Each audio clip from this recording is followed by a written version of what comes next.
আল্লাহ পাক বললেন, ইব্রাহিম তোমার বিবি আর তোমার নবজাতক এই সন্তানকে রেখে আসো মক্কা নগরীতে।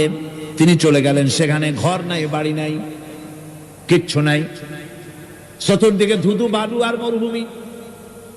হযরতে হাজরা বলছেন, ইব্রাহিম সামান্য পানি আর খাবার দিয়া আমার সন্তান শুদ্ধ এখানে রেখে দিতেছো, আমি কি অপরাধ করেছি? কোনো জবাব নাই। দুইবার তিনবার বলার পরে হাজরা বলছেন, ইব্রাহিম গো, তবে কি আমার আল্লাহর হুকুম মতো আমারে রেখে যাচ্ছ নাকি? হযরত ইব্রাহিম আকাশের দিকে আঙ্গুল উঁচু করলেন। কথা বলবেন, বাক শক্তি বেরোচ্ছে না। 80 বছর বয়সের সময় একটা বাচ্চা আল্লাহ তাআলা দিয়েছেন। আর এমন বাচ্চা, পয়গম্বরের ছেলে, কি সুন্দর চেহারা, মরুভূমির উপরে ফালাই দিয়ে রওনা হয়ে যাচ্ছেন। মুখ দিয়া কথা সরছে না, আকাশের দিকে দেখালেন। হযরত হাজরা বুঝতে পারলেন। হযরত হাজরা বলেন, ইব্রাহিম কোনো চিন্তা নাই, নিশ্চিন্ত মনে বাড়ি ফিরে যাও। আমি আমার আল্লাহর উপরে এতটা ভরসা করি, আল্লাহর হুকুমে যদি আমার এখানে রেখে যেয়ে থাকো, ওই আল্লাহ পাক আমাকে আর আমার কলিজার টুকরা ইসমাইলকে পানিতে আর খাবারে মারবেন না, অবশ্যই তিনি ব্যবস্থা করবেন। ব্যবস্থা হয়ে গেল। হযরত ইসমাইল বড় হয়ে গেলেন। আল্লাহ পাক অর্ডার করলেন, জবাহ করো ছেলেকে। হযরত ইব্রাহিম আলাইহিস সালাম যখন জবাহের প্রস্তাব করলেন, হযরত ইসমাইল তা আপত্তি করতেন, বাবাজি আমার মায়ের আর আমাকে বাচ্চা অবস্থায় ফেলে গেলেন, খাবার দেন নাই, পরার দেন নাই, বছরের পর বছর আমাদের এখানে কাটলো, দেখতেও আসেন নাই, আজ আসছেন জবাহ দিতে। এটা কেমন কথা? কি ধরনের বাপ আপনি? এরকম বলছে নাকি? এরকম বলছে? হযরত ইব্রাহিম আলাইহিস সালাম প্রস্তাবটা কিভাবে পারলেন? আল্লাহ পাক কোরআনে কারিমে দৃষ্টান্ত রেখে দিয়েছেন। আল্লাহ পাক বলছেন, হযরত ইব্রাহিম ছেলেকে বললেন, ইয়া বুনাইয়া, হে আমার কলিজার টুকরা লাডলা, হে আমার কলিজার টুকরা সন্তান, ইন্নী আরা ফিল মানাম আন্নী আযবাহুক, আমি স্বপ্নে দেখছি আমি যেন তোমাকে জবাহ করতেছি। ফানজুর মাযা তারা, তোমার রায় কি বলো? আমি তো স্বপ্নে দেখছি যে আমি তোমার জবাহ করতেছি, এখন তোমার রায় কি, তোমার মত কি? হযরত ইসমাঈল আলাইহিস সালাম শুনিয়া দিলেন দৌড়, নাকি না? হযরত ইসমাঈল আলাইহিস সালাম ধৈর্যের প্রতীক। তিনি কি কথা বললেন? তার মুখের কথা কোরআন শরীফে আল্লাহ পাক উঠায় দিলেন। হযরত ইসমাঈল বললেন, ইয়া আবাতি ফাআল মা তু'মারু সাতাজিদুনি ইনশাআল্লাহু মিনাস সাবিরিন, হে আমার পিতা, আপনি যে ব্যাপারে আদিষ্ট হয়েছেন আপনি তা পালন করুন, অবশ্যই আমাকে ধৈর্যধারীদের মধ্যে পাওয়া যাবেন। সুবহানাল্লাহ। এক বর্ণনায় এসেছে, হযরত ইসমাঈল বললেন, আব্বাজান আমি ধৈর্যধারীদের ভিতরে আমারে পাবেন, তবে জবাহ করার আগে আমার হাত পাওটা একটু বেঁধে নেন, কারণ জবাহের যন্ত্রণায় আপনার গায়ে যদি আমার হাত পাও লেগে যায় তো বেয়াদবি হয়ে যেতে পারে। আর আমি মরে আমার জবাহ হয়ে যাওয়ার পর আমার রক্ত মাখা জামাটা নিয়া আমার মা হাজেরারে দিবেন, কারণ তাকে মা বলবার মতো আর তো কেউ নাই।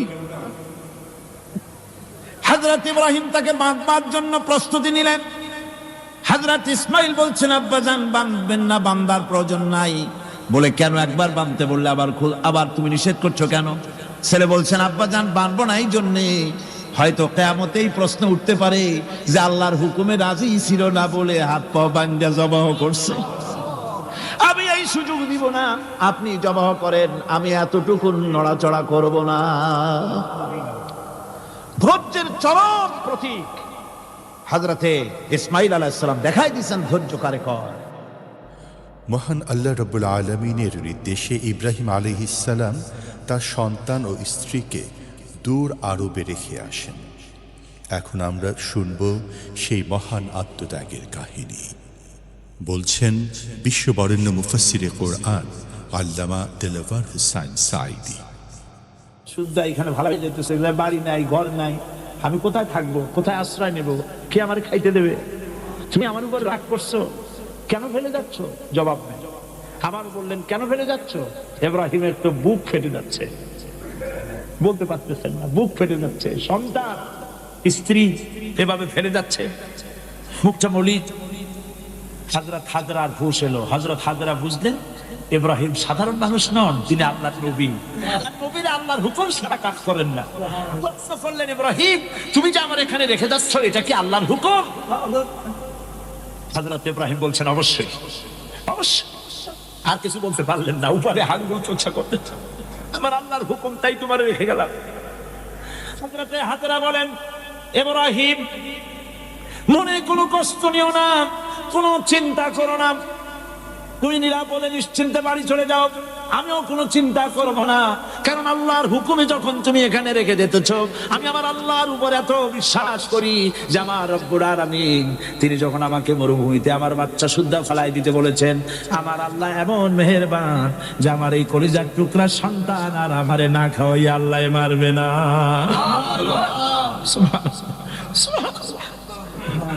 হযরতে হাজরা পানির জন্য দৌড়াদৌড়ি করলেন। সাফা মারোয় আপনারা জানেন, সব জানা কথা। সাফা মারোয় দৌড়িয়ে দৌড়ি, এই যে পানির জন্য হাজরা দৌড়াইলেন, আল্লাহর কাছে খুব নাপছন্দ হয়েছে নাকি? এমন পছন্দ হইল আল্লাহর কাছে, কিয়ামত পর্যন্ত তার এই বান্দির আমল, এই দৌড় আল্লাহর কাছে এমন পছন্দ হয়ে গেল, কিয়ামত পর্যন্ত সমস্ত হাজীদের জন্য আল্লাহ ওয়াজিব করে দিল, দৌড়াও, আমার হাজরা যেমন দৌড়াইছে সেই রকম দৌড়াও। সুবহানাল্লাহ। ইসমাইল না খেয়ে মরছে, পানির অভাবে মরছে। হযরতে জিবরাইলকে আল্লাহ পাঠাই দিলেন, আমার ইসমাইলের পায়ের গুতা যেখানে লাগতেছে তুমি গিয়ে সেখানে পায়ে আঘাত করো। হযরতে জিবরাইল পায়ের আঘাত করলেন, সেখান থেকে পানি ছিটকে বেরিয়ে চলে আসলো। জাপ জাপ, থাম থাম। হযরতে হাজরা এসে দেখেন পানি চিকচিক করতেছে চতুর্দিকে, পানি থামানো যায় না, চতুর্দিকে পাথর দিয়ে বেড়া দিচ্ছে, তাও খাবে না। তারপরে তিনি বলছেন, জাম জাম, মানে থাম থাম। পানি থেমে গেল, কিন্তু পানির উৎস থামলো না। সেই পানি পৃথিবীর কোটি কোটি মানুষ আজ পান করে, লক্ষ লক্ষ মানুষ এই পানি দিয়ে গোসল করে, উযু করে। লক্ষ লক্ষ গ্যালন পানি প্রতি বছর সারা দেশে ছড়িয়ে যায়, মক্কায় যায়, মদিনায় যায়, জেদ্দায় যায়, সমস্ত জায়গায় যায়। দরিয়া ফুরায় যাওয়ার কথা, কিন্তু কুয়া ফুরায় না। সুবহানাল্লাহ। আল্লাহর কুদরত কাকে বলে? এগুলো কি কপাল পোড়াদের কিসমতে হবে? কপাল পোড়াদের কিসমতে হবে? আল্লাহ পাক ইমানদার মুমিনদের জন্য সমস্ত নিয়ামত রেখে দিয়েছেন। আল্লাহ পাক বলেছেন, ফিহা আয়াতুন বায়্যিনাত, অসংখ্য নিদর্শন। এই কাবা আর এই কাবা কেন্দ্রিক আমার অনেক নিদর্শন আছে, তাকায় দেখো কত নিদর্শন। আজ পৃথিবীর কোন শহর নাই নিরাপত্তার শহর যেখানে জীবনের নিরাপত্তা পাওয়া যাবে। আল্লাহ পাক বলেছেন, ওমান দাখালাহু কানা আমিনান, যেই ঢুকবে মক্কায় আর মদিনায় সেই নিরাপত্তা লাভ করবে। সুবহানাল্লাহ, সুবহানাল্লাহ বলবেন না? সুবহানাল্লাহ বলবেন না? আমার বন্ধুগণ, এরই বলে সারেন্ডার করা। আল্লাহ রাব্বুল আলামিন বললেন, আসলিম, সারেন্ডার করো। হযরত ইব্রাহিম আলাইহিস সালাম বললেন, আসলামতু লিরাব্বিল আলামিন, সারেন্ডার হয়ে গেলাম। সারেন্ডার হয়ে এক পরীক্ষা পাস করলেন, আর এক পরীক্ষায় দুটা পাস করছেন কিনা? সুবহানাল্লাহ। এবার 3 নম্বরের পরীক্ষা, 3 নম্বর।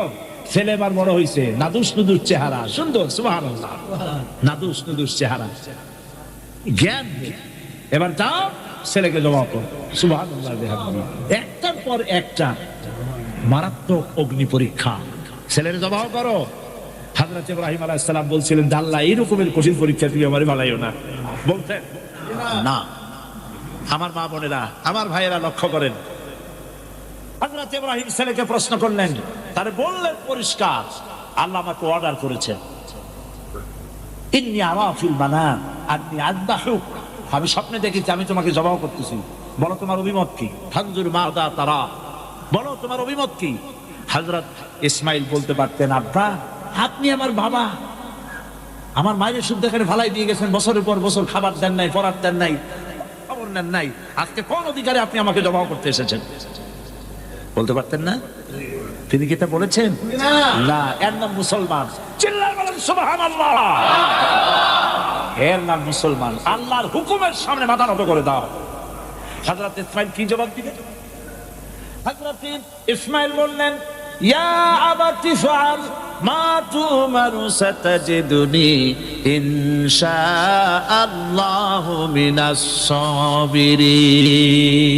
হে পিতা, আপনি স্বপ্নে যে ব্যাপারে আদিষ্ট হয়েছেন, দেখেন ছোট্ট মানুষ কিন্তু তিনি কথা বললেন না যে আপনি স্বপ্নে যা দেখছেন তাই করেন। তিনি বললেন কি, আপনি স্বপ্নে যে ব্যাপারে আদিষ্ট হয়েছেন আপনি তা পালন করুন। ছেলের এই জ্ঞান হয়েছে আমার আব্বা আল্লাহর পয়গম্বর, আর পয়গম্বররা নিজের ইচ্ছায় কিছুই করে না, আল্লাহর হুকুম। আপনি আমাকে ধৈর্যধারীদের মধ্যে পেয়ে যাবেন, আমাকে ধৈর্যধারী পাবেন। আমি ছটফট করবো না, দৌড় দেব না। তবে আমার আব্বা তিনটা কাজ করেন। জবাব করার সময় আমার হাত পা বাঁধেন, যাতে করে জবাহের বেদনায় যন্ত্রণায় আমার হাত পা আপনার গায়ে লাগলে আমার বেয়াদবি হয়ে যেতে পারে। হাত পা বাঁধেন। 2 নম্বরে আপনার চোখটা বাঁধবেন ভালো করে, যাতে করে আমার গর্দান দেখলে এখানে ছুরি চালাইতে আপনার কষ্ট হইতে পারে, হাতটা শিথিল হয়ে যেতে পারে। বাপের কাছে ছেলের গর্দান বড় প্রিয়। বাপ তার ছেলেকে কাছে রেখে তার গর্দানের উপরে চুমা খায়, তার কপালে চুমা খায়। আপনার চোখটা বাঁধিয়ে নিয়েন, তাহলে কষ্ট কম হবে। আর 3 নম্বরে আর একটা দাবি আছে।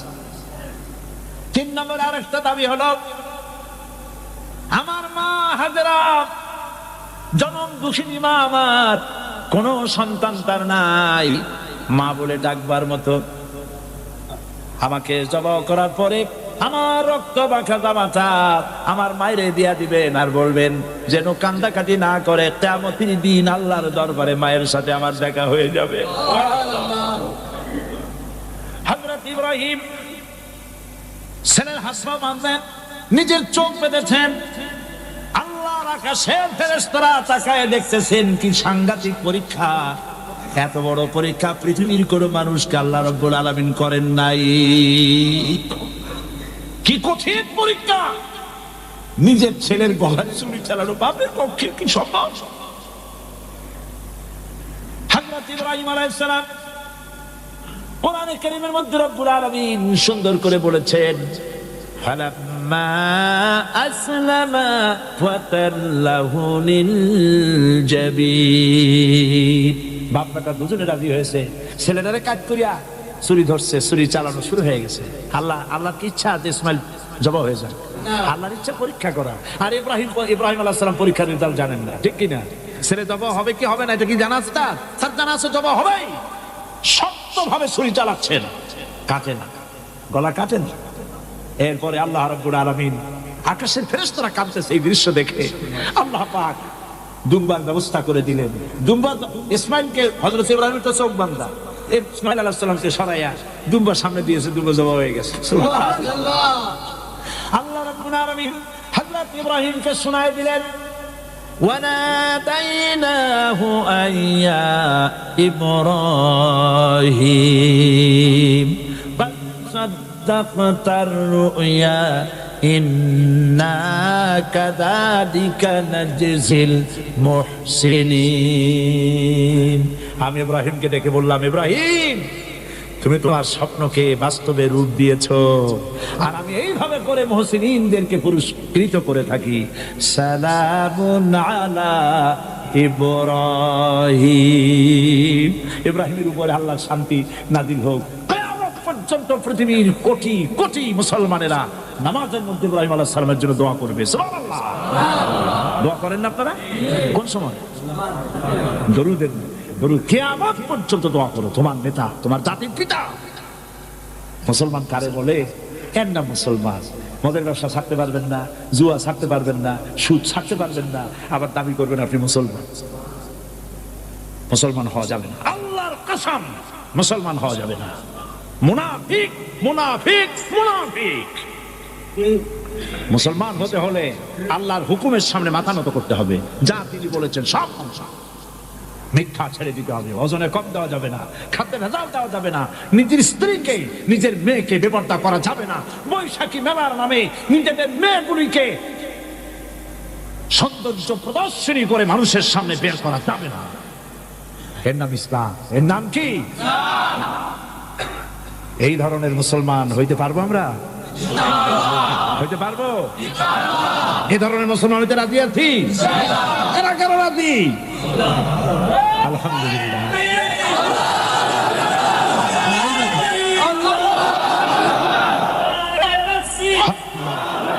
বলি আলহামদুলিল্লাহ। জোরে বলেন আলহামদুলিল্লাহ। এইরকম মুসলমান হতে হবে যে আমার চেহারা করতে হবে আল্লাহ যেভাবে হুকুম করেছেন, রাসূল যেভাবে করেছেন। আমার পা থেকে শুরু করে মাথা, জামা কাপড়, ওঠা বসা, চলা ফেরা সব করতে হবে আল্লাহ যেভাবে বলেছেন, রাসূল যেভাবে করেছেন। আল্লাহ রাব্বুল আলামিন বলেন, ইয়া আইয়ুহাল্লাযীনা আমানু দুখুলু ফিস-সিলমি কাফা ওয়ালা তাত্তাবিউ খুতুওয়াতিশ শাইতান ইন্নাহু লাকুম আদুউম মুবিন। হে বিশ্বাসীরা, পূর্ণাঙ্গরূপী ইসলামের মধ্যে দাখিল হয়ে যাও। একটু না, সবটুকু। আর খবর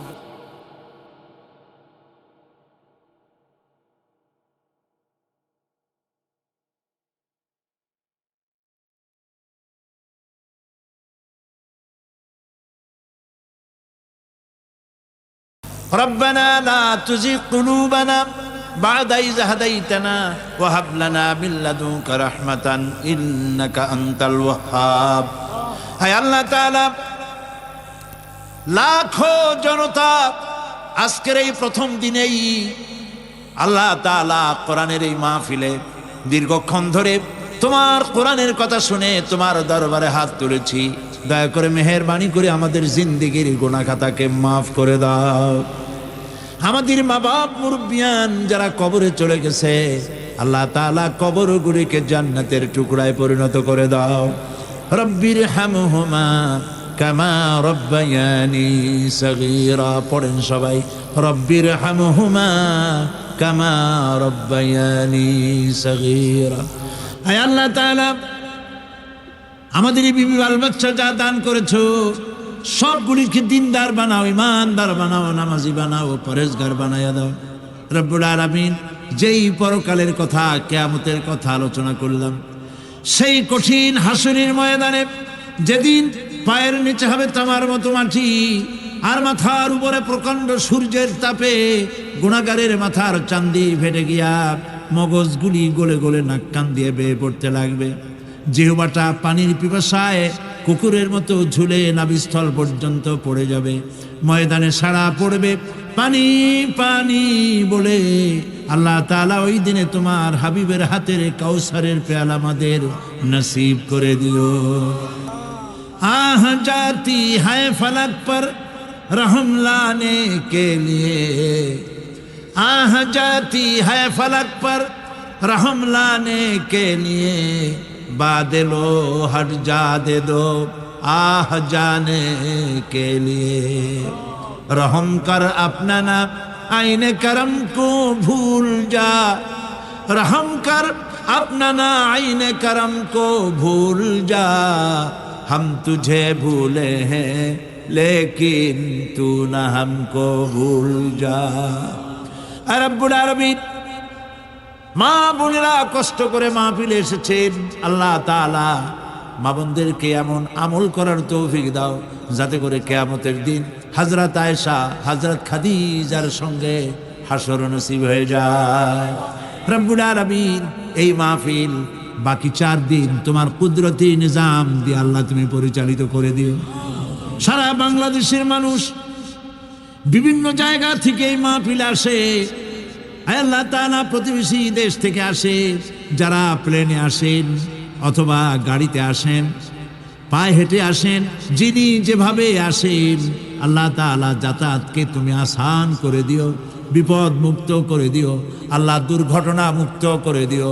যারা বাড়ি ছেড়ে তোমার কথা শুনতে আসে, আল্লাহ বাড়িগুলি, ধন সম্পদগুলি তুমি হেফাজত করো। রব্বুল আলামিন, তুমি আমাদের দিলের মধ্যে তোমার মহব্বত পয়দা করে দাও। আল্লাহ, পরকালের ভয় পয়দা করে দাও, আখিরাতের জবাবদিহিতার অনুভূতি সৃষ্টি করে দাও। আল্লাহ তাআলা, তুমি আমাদের দেশটাকে কবুল করো। আল্লাহ তাআলা, তুমি দয়া করে মেহেরবানি করে আমাদেরকে তোমার মকবুল বান্দাদের মধ্যে শামিল করে নাও। আল্লাহুম্মা জাআলনা মিনাত তাওয়াবিন ওয়াজআলনা মিনাল মুতাতাহহিরিন ওয়াজআলনা মিন ইবাদিকাস সালিহিন ওয়াজআলনা মিনাল